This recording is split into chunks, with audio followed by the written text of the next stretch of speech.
প্রকাশিত এবারের এসএসসি ও সমমান পরীক্ষায় বিগত সময়ের থেকে পাশের হার বেশ কম। তবে ফলাফলের প্রতিক্রিয়ায় শিক্ষামন্ত্রী জানিয়েছেন, পরীক্ষার উত্তর অনুযায়ী ফলাফল হয়েছে। দেশের শিক্ষার মানোন্নয়নে জাতীয় ঐক্যমতের ভিত্তিতে শিক্ষানীতি নির্ধারণ সহ স্থায়ী কারিকুলাম জরুরি মনে করছেন শিক্ষা গবেষক অধ্যাপক মুজিবুর রহমান।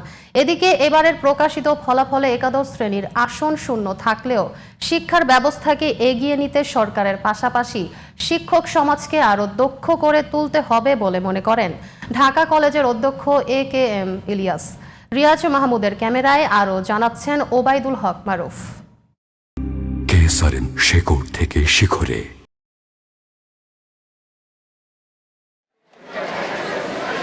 2026-এ প্রকাশিত এসএসসি ও সমমান পরীক্ষায় অংশ নিয়েছিল 18,29,485 জন শিক্ষার্থী। পাশের হার 62%, জিপিএ 5 পেয়েছে 1,16,676 জন। এবার ফেল করেছে প্রায় 6,91,000 শিক্ষার্থী। শতভাগ পাশ করেছে 669 শিক্ষা প্রতিষ্ঠানে। বিগত কয়েক বছরের মধ্যে এবারে জিপিএ 5 ও পাশের হার ছিল অনেক কম। শিক্ষামন্ত্রী ডক্টর আ.ন.ম এহসানুল হক মিলন বলেন, এবারের পরীক্ষায় প্রশ্নের দেয়া উত্তরের ভিত্তিতেই শিক্ষার্থীদের ফলাফল মূল্যায়ন হয়েছে। খারাপ বলছেন কেন? এটা সুন্দর রেজাল্ট হয়েছে। মন খুলে গান গাওয়া যায়, মন খুলে নাম্বার দেওয়া যায় না।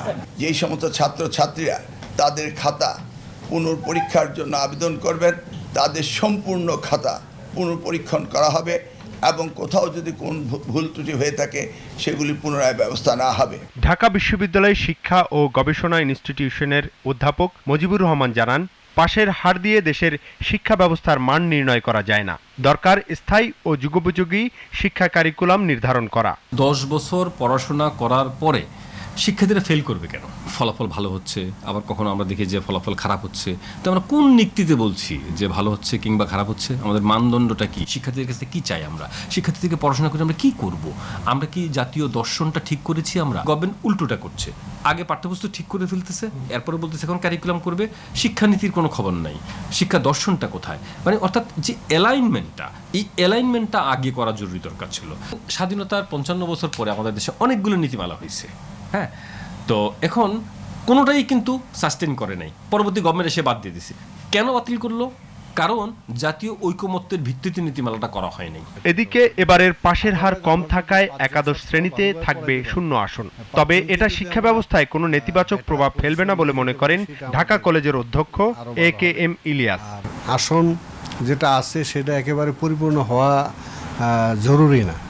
জরুরি হলো আমি যতজন ছাত্র নিলাম তাদেরকে আমি কোন মানে পেয়েছি এবং কোন মানে পৌঁছে দিতে পারছি, সেটা হওয়া উচিত। তা কিছুটা প্রভাব পড়ে, সেগুলো আর্থিক খাতটা, সেটা তো সরকার বেতন দিয়ে অন্যভাবে চেষ্টা করেন কাভার করতে। তো আমাদের মূল উদ্দেশ্য কি? শিক্ষাটাকে মানসম্মত করা, যাতে তারা তাদের কর্মজীবনে প্রবেশ করলে সেটা কাজে লাগাতে পারে। দক্ষ শিক্ষক তৈরি ও তাদের যথাযথ মূল্যায়নের ভিত্তিতে দেশের শিক্ষা ব্যবস্থার আরও আধুনিকায়ন ও যুগোপযোগী করা সম্ভব বলে মনে করেন শিক্ষাবিদরা। শিক্ষকদের গুণগত মান বজায় রাখা বা তাদেরকে উন্নতি হওয়ার জন্য ট্রেনিংটা খুবই জরুরি। ওবায়দুল হক মারুফ, জিটিভি নিউজ, ঢাকা।